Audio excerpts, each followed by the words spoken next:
कहते हैं कि बातन हाथी पाइए और बातन हाथी पाओ।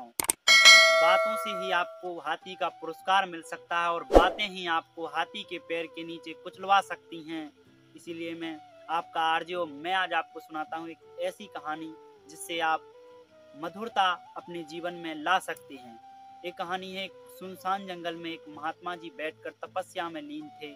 वहीं एक व्यक्ति आता है और महात्मा जी से कहता है कि हे बूढ़े, यहाँ से तूने एक व्यक्ति को जाते हुए देखा है? तो महात्मा जी कहते हैं, नहीं जवान, मैंने तो नहीं देखा। कुछ देर बाद वहां से एक और व्यक्ति आता है और महात्मा जी से पूछता है, हे महात्मा, आपने यहाँ से एक व्यक्ति जाते हुए देखा है? महात्मा जी बोले, हे सज्जन, यहाँ से कुछ देर बाद पहले ही एक व्यक्ति गया है, उसने भी यही पूछा था कि एक व्यक्ति यहाँ से गुजरा है। तो कुछ देर बाद फिर एक और व्यक्ति आता है और कहता है कि हे महात्मा, हे सज्जन पुरुष, यहाँ से आपने किसी व्यक्ति को जाते हुए देखा है? तो महात्मा जी बड़े सुंदर और मधुर वाणी से कहते हैं कि हाँ राजन, अभी अभी एक सैनिक और एक मंत्री आपका यहाँ से गुजरा है। उन्होंने भी मुझसे यही सवाल किया था कि यहाँ से कोई गुजरा है। तो महात्मा जी ये बात कहकर चुप हो जाते हैं और तभी वो राजन इतने प्रसन्न होते हैं और कहते हैं कि महात्मा जी, आपने कैसे जान लिया कि वो पहला वाला सैनिक था और दूसरा वाला मेरा मंत्री और मैं राजा हूँ?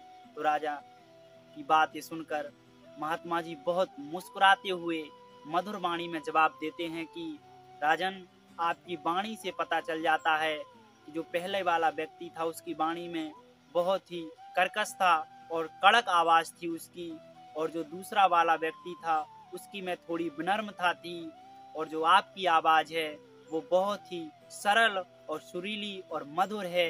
इसीलिए मैं पहचान गया कि पहले वाला सैनिक, दूसरे वाला मंत्री और आप राजन हैं।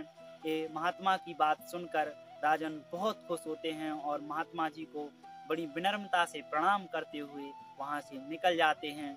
दोस्तों, ये छोटी सी कहानी हमें सिखाती है कि अपने जीवन में अपनी वाणी कितनी महत्वपूर्ण है। मैंने पहले ही आपसे कहा है कि बातों से ही हाथी का पुरस्कार मिलता है और बातें ही आपको हाथी के पाँव के नीचे कुचलवा देती हैं। इसीलिए अपने जीवन में वाणी का बहुत महत्व होता है। आप अपनी वाणी में मधुरता लाइए, जिससे भी बोलें अपने प्रेम से बोलें। इसी के लिए आज के लिए इतना ही। हर रविवार को सुबह 7:30 बजे एक नई कहानी मिलते हैं अगले रविवार को। Thanks for coming. God bless.